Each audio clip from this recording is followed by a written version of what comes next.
C'est l'heure de votre rubrique l'hebdo africain sur Média TV Afrique et comme chaque mercredi, nous sommes en direct avec Dr Bakary Samb, directeur régional du Timbuktu Institute. Bonjour Dr Bakary Samb et merci d'être avec nous.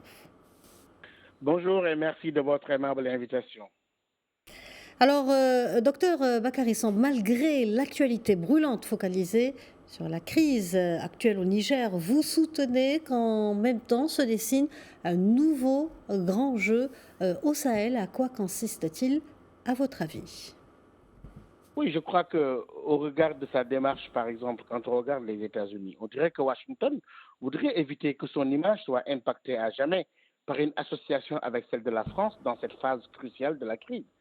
Autre élément important de la préférence américaine pour l'approche diplomatique par rapport à la situation militaire qu'il ne met pas en première option. On voit que les États-Unis, pour eux, il s'agit d'éviter absolument d'être associés à la France, une puissance de plus en plus rejetée par la rue ouest africaine et une certaine élite panafricaniste et souverainiste en raison de son passé colonial et de son histoire de diplomatie interventionniste dans la région.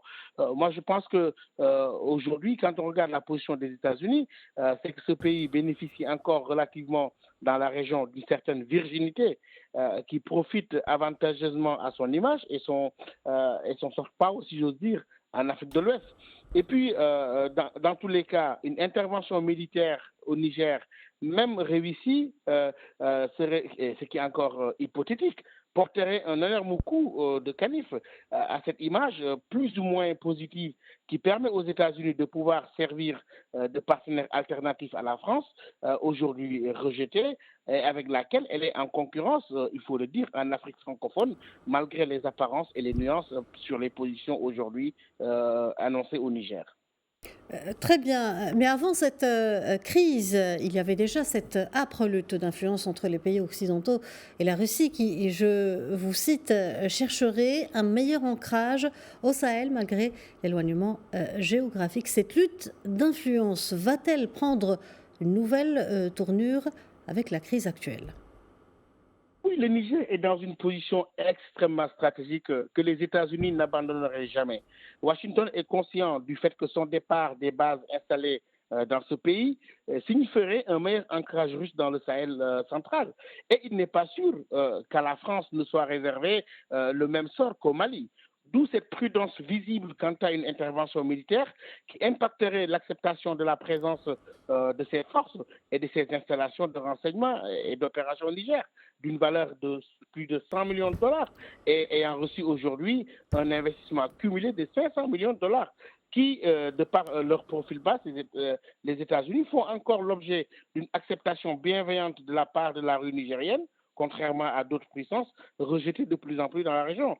Et je crois que la Russie, elle, depuis le début de la crise, nous l'avons vu, a bien manœuvré pour à la fois exprimer subtilement son désaccord par rapport à l'intervention militaire, tout en veillant stratégiquement à ne pas se mettre à dos la CEDEAO, allié important dans la région, où elle pousse ses pions avec déjà un bon ancrage au Mali, voire au Burkina Faso.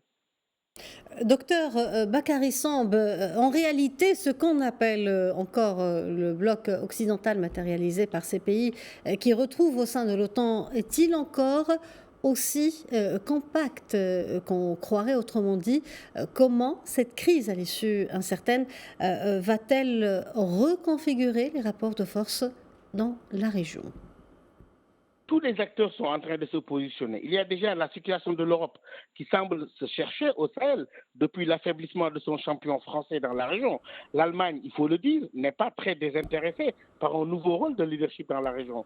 Et pour les Américains qui sont considérés en Amérique latine, en Asie, au Moyen-Orient et même dans une partie de l'Europe comme la puissance impérialiste et hégémonique par excellence, ici, au Niger et dans le Sahel, les États-Unis gardent encore en Afrique l'image d'une puissance sans antécédent coloniaux, comme les puissances européennes avec un certain capital symbolique, aujourd'hui cultivé par Washington par un soft power proactif, et ce qui représente pour ce pays un avantage diplomatique comparatif qu'ils ne veulent à aucun prix sacrifier sur l'autel d'objectifs secondaires.